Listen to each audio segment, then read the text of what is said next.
Good morning, students. Are you ready for the class today? Yes, I hope everyone ready with note and pen for taking the notes, isn't it? Okay, good. Let me start our class. Today, in grade 9 social, we are going to see the same chapter, economics. In that, the story of village Palampur. Do you understand the last video? How far you understand that? Okay, if it is good, no problem, or else let we have a recall also. Okay, dear. Shall we start the lesson? Yes. First, already you have seen this video once, so we can directly get into the topic. So, in this chapter, we are going to learn about the village Palampur, what are the activities carried out in that village, isn't it? So, what is the main activity carried out in that village? It is farming, whereas other several other activities also carried out in that, like manufacturing, dairy, transport, etc., isn't it? But farming is the main activity in that. So, Palampur is a well developed and connected with neighboring villages. You know that it is connected with nearby villages and towns like the two main cities, that is Raiganj and Shapur. Okay, the story of the village is imaginary, that it will allow us to know about the farming well. So this is a imaginary village, so that what they are trying to say in this, what is farming and what are the things included in that. Okay, so two activities that is carried out in Palampur is farm activities and non-farm activities. Okay, first farming. What is the farming? Do you know about the farming? Yeah, that is nothing but agriculture. Good. So it is the main activity in Palampur, whereas other activities, as I told you, that manufacturing is also there, dairy, some transport, everything carried out in that in a limited scale. That other than that, non-farming activities are limited scale. So these production activities need various types of resources, isn't it? So what are the resources we need? Natural resources, man-made items, human effort, money, etc. So we need all to carry out these type of activities, isn't it? Okay. Then, so this village, we have to know about this village first. So how many families nearly are there? It 450 families are there in that. Okay, so and also in different caste, they are not belong to the same caste. 450 families are also in different caste. Okay, the 80 upper caste families own the majority of the land in the village. So how their houses will be? Their houses, some of them quite large or made up of brick with cement plastering, etc., but remaining people will be the lower caste people, isn't it? Like the SCs, that is called as Dalits, comprise one third of the population and live in one corner of the village and in small houses, some of which are mud and straw. How their houses will be? It won't be constructed with the bricks. Okay, it is of mud and straw. Okay. Okay, next, most of the houses have electric connections. So electricity plays a big role in that, isn't it? So most of the houses have the electricity connection, and main the farming needs the irrigation. Well, irrigation supports the farming activity, isn't it? So it also have electricity powers the tube wells in the fields. Okay, so various types of small business also run out in this area, so it all needs the electricity. Then Palampur has two primary schools, one is high school. Okay, and there is a primary health center also run by the government. You know the primary health center that run by the government in each villages. Yeah, and also one private dispensary where the sick people are treated in that. Okay, dear. Okay, let me start what is farming activity.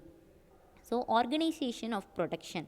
So the farming activity includes, these are the major requirement of the farming activity. The first requirement is land, the second one is labor, third requirement is physical capital. Okay, so this physical capital can be of three types. One is fixed capital, then second one is working capital, then human capital. In next chapter you will be learning about the human capital in detail. Okay, let me see this land, labor and physical capital in this chapter.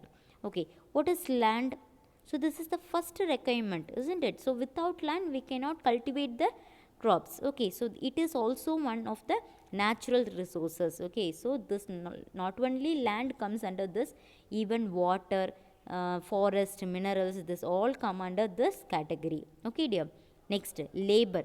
So with the land and without labor we can't produce anything, isn't it? So some activities requires fully qualified workers and highly educated workers to perform necessary tasks. So some activities require only workers you have physical capacity alone, but every activity need the labor. So labor is very important, either it is educated workers or that physical workers. Okay dear. Next, physical capital. So in that physical capital we are going to see the fixed capital. So what are the fixed capitals? Like tools, machines and buildings can be used in this production for many years. This is called the fixed capital. And this range vary from very simple tools such as the farmer's plough to sophisticated machines. And the sophisticated machine include generators, turbines, computers. So these are all comes under this fixed capital. Okay dear. Next, working capital. What can be considered as the working capital? Do you have any idea? The production requires a variety of raw materials. Okay, for example, if we want to weave a cloth, what is the raw materials? What is that? Yeah, we need the cotton, isn't it?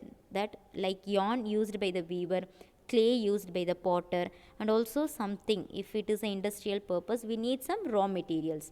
And also some money is always required during the production to make the payments and buy other necessary materials. This all comes under here. And also raw materials and money in other hand of the working capital, unlike tools, machines. So tools, machines, buildings comes under fixed capital. Here raw materials and money comes here in working capital. Okay dear. Then human capital. Okay, without human, whether it is possible? No. So we need the human capital. So we can also say that the fourth requirement in that we will need knowledge and enterprise to be able to put together the land, labor and physical capital all together. It's tied up, and we the human capital will produce an output, isn't it? So this these days is called the human capital. So every production is organized by combining the land, labor, physical capital and human capital.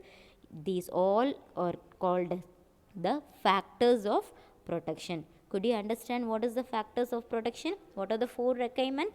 Land, labor, physical capital and human capital. Okay, that physical capital can be two types, that is fixed capital and the working capital. Okay, so this human capital is considered as the fourth requirement also. Are you clear? Okay, first let me see one by one. Land. So is the land is enough for us, and also whether it is supports in all time? Could you think that? Yes, if the land loses its mineral, we can't cultivate the proper cultivation in that. It won't yield. It will not satisfy to our expectation, isn't it? Okay. So farming is main activity in Palampur. You know that 75% of the people are working in the field and farmers also, but there is constant rise in population. So the waste land are converted to cultivatable land. Now there exists no land to cultivable land. Do you understand what they say? So each and every year the population will be in the increasing mode. Okay, so to fulfill their need, we have to produce more production in the farming, isn't it? So more production needs more land. So the waste lands every year will be turned into a cultivable land. So now there is no more land to change over like this. So to that extent only we can change it. Okay dear. Then there are any way to grow more crops in the same field? Could you imagine?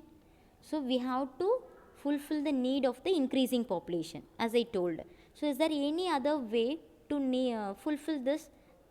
That too, it should be cultivated on the same land, but we have to produce more crops this time. Yeah, we have to use the modern inputs. What are the modern inputs? HYV seeds. What is this HYV seeds? High yielding variety seeds. Okay, then fertilizers, modern farm machinery, pesticides, irrigating using the modern facilities. Okay, what are the modern facilities? Irrigation like canals, pump sets, electricity, dams, like that. Okay, so these are the 5 things which will fulfill our needs. That means the increasing population may be fulfilled with the more number of crops. That cultivation will be increased by HYV seeds, fertilizers, modern farm machinery, pesticides and irrigation method. Okay. Then, will land sustain? As I asked you in the first slide, will the land will provide the needed minerals so long? Yes. No, it won't be. So, land being a natural resource, it is necessary to be very careful in using it. Okay, I think you have studied in science also that natural resources will be abundant, but in one extent it will be depleting because of the man use. Okay, so scientific reports have stated that modern methods have overused the natural resources.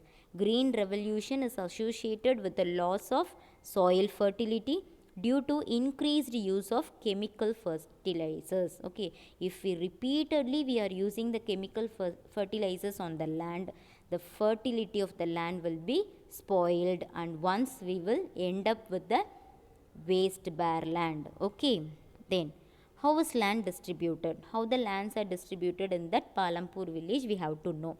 So about 1/3 of the 450 families are landless. There is no land for them because only the higher caste people, that 80 upper families, have owned the land in that, isn't it? So 150 families, most of them are Dalits, have no land for cultivation. They will be working on the other lands. Of remaining families who own the land, 240 families cultivate less than 2 hectares of land, which doesn't give much profit. So remaining the 240 families, only they have owned 2 acres, 2 hectares. Okay, so if it is too small area of land, they cannot produce much profit. Only for their need they can make it. Okay, then in Palampur there are 60 families of medium and large farmers who cultivate more than 2 hectares of land. So only minimum families, that is out of 450 families, only 60 families will cultivate more than their need, that is surplus production. Okay, a few of the large farmers have land extending over 10 hectares or more. Are you clear how the land is distributed to the Palampur village people? Okay, who will provide the labor for all this? We need the labor capital, isn't it? So working men is first thing for all this. So after land, labor is next most necessary factor in agriculture. So small farmers along their families cultivate their own fields. So some of the small farmers, they will not expect the other workers to work on their land. They themselves with their family members will be working so that they can cut their cost of labor, isn't it? That is one saving for them. So because small farmers will be working in their own fields, then medium and large farmers hire farm labor to work on their fields. Then farm laborers come from landless farmers or farmers cultivating small fields. Even that small farmers also will work on the other areas. Okay dear, so these are the activities in the farming. Then now we are going to see the non-farm activities. What are all comes in the non-farm activities? Okay, so the first one is dairy farm. Do you know what is dairy farm? Yes, the milk and the milk products. Dairy is common activity of people of non-farming category. The milk and other dairy products can be sold at neighboring cities and towns at good profit. Do you remember the neighboring city? In the first slide I told you, Shapur and Rainkanj. Okay, so this is main occupation for people in rainy season in Palampur. Next is small scale manufacturers. Some manufacturing companies also there. So less than 50 families are engaged in manufacturing. In Palampur, manufacturing involve very simple production methods and is done on a small scale. These are done with help of family members. Then shopkeepers will be there. Many involved in the trade or not many in Palampur. So sorry. Few peoples will be involved in the shopkeepers also, because some people will be buying the products, isn't it? They have to sell. The traders of the Palampur are shopkeepers. We can see small general store which sell a whole range of rice, wheat, sugar, tea, oil, biscuits, notebooks, soap, toothpaste, batteries, pen, etc. Okay, so these all will be sold by the shopkeeper. This is one of the non-farm activity. And transport, fast developing sector. One thing you have to keep in mind, whatever the production in a village, transport alone helps to reach the neighbor cities or out of that village, isn't it? So there are variety of vehicles in Palampur, ranging from the traditional vehicles to the modern vehicles. Traditional vehicles, you know, that bullock carts, to the modern vehicles, that is trucks. So these will be available here. So by this, the people will carry the goods to one place to another. So number of people involved in the transport has grown over the last several years, because some production will be increased, isn't it? So to sell that production, they have to transport their products. Next, these are the some images that will easily you can identify the what are the different types of crops, scenes of the village. Then some harvesters, could you see the how the farmers are harvesting? These are the modern techniques they have used. Okay dear. So an additional, so this different types of seeds. So by sowing this, they will get the yielding. Okay. So you can easily identify with this pictures that how the farmers use the old way ploughing by the bullocks, and the ploughing nowadays is done by the machines, isn't it? This is a modern way. Could you understand all this? I hope you understand this.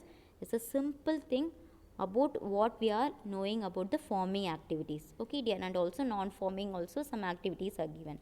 So now we reaches the final thing, today's activity. So what the activity I am going to give for you, you have to meet a farmer in your village. Okay, if there is any farmer nearby, make a interview with them, and also ask what are the things they have to take down before setting in the field. Okay, for example, first the capital of investment, so buying the seeds. Next, we have to plough the land to make it cultivable, isn't it? So ploughing. Then they have to sow the seed.